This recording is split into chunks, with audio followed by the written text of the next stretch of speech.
There's lots of people, lots of movement. We've had lots of wonderful guests, the least of which is not you. Oh, well, that's kind of you, Deacon. Thank you. Yes, thank you for helping us out today, Mike. It's a joy. Yeah. Any last impressions of the day? I'm just elated. I'm just so grateful and proud to be a Knight of Columbus. Our Supreme Knight always moves me when he speaks. And there's just so many beautiful, genuine stories of charity and patience and courage and love. And so I'm just lifted up. So I'm glad you guys were here. We all are. Absolutely. And before we sign off, Mike, perhaps can you share what may be the most profound moment that you've experienced as a Knight? Thank you for that question. It didn't directly involve me, but I'll tell you a very short story. A friend of mine, evangelical Christian, who I've worked together with in pro-life work in Phoenix, contacted me just a few weeks after I started working with the Knights.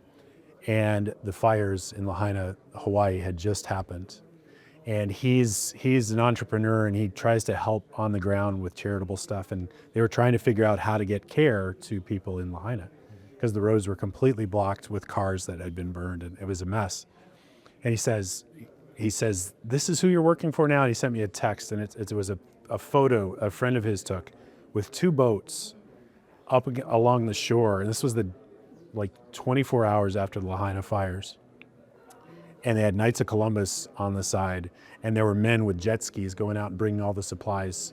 They found a way, the Knights found a way within 24 hours to help. And my evangelical friend was deeply inspired by that and said, he wrote me a text, says, "Everyone in Hawaii knows who's actually found out a way to help. I'm proud of whoever you guys are," because he didn't know much about the Knights at the time. Mm-hmm. So that's one of those stories. Most of what the Knights do is hidden. It's nobody hears about it, but it's a remarkable thing to be a part of. And I always say, if an alien came down and didn't know anything about those that follow Christ on earth, and he said, "Okay, in 1 hour, I need you to tell me everything that the followers of this Jesus do on the planet." You would miss some things, but you couldn't do better in that hour than to just explain what the Knights of Columbus are and do as followers of Jesus. And so that's why it's a joy to be part of. It was a joy to be here and to meet you and be part of speaking to our Canadian brothers and sisters. And so thank you. Thank you very much. Yeah, you need to come visit us in Canada. I would love to. Yeah. Let me know, especially Phoenix summertime. is not that far. Summertime would be great. I kind of want to ask Father Haig what your first impression, it's your first convention. It is.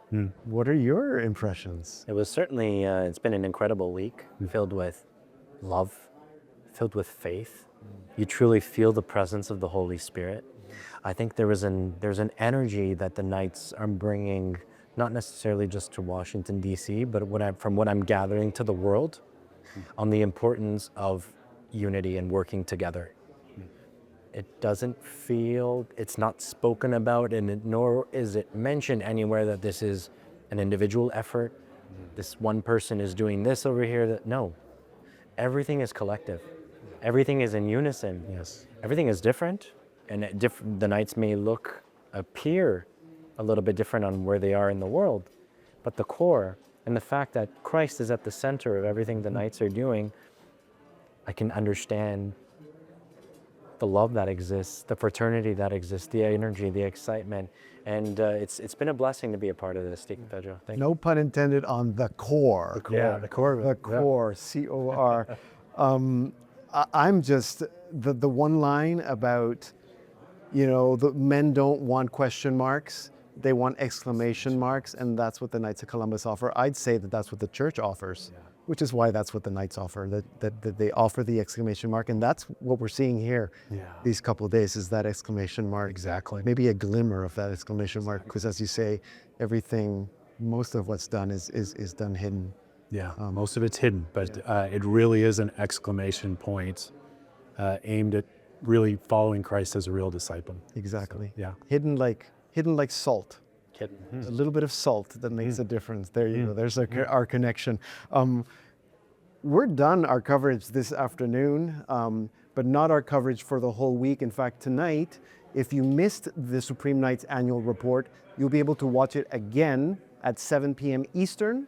That's 4 p.m. Pacific on our TV network and on our streaming platform, Salt and Light Plus.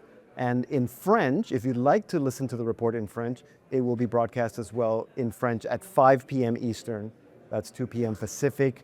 Quelques mots en français? Absolument. Vous pouvez voir ce soir à 17h30 le rapport qu'a donné le chevalier suprême, M. Patrick Kelly. On sait les lumières sur la télé, slmedia.org/FR. Exactly. So that's the French website. But if you'd like to watch any of our coverage or any of our content, remember you can always also go to our website, slmedia.org.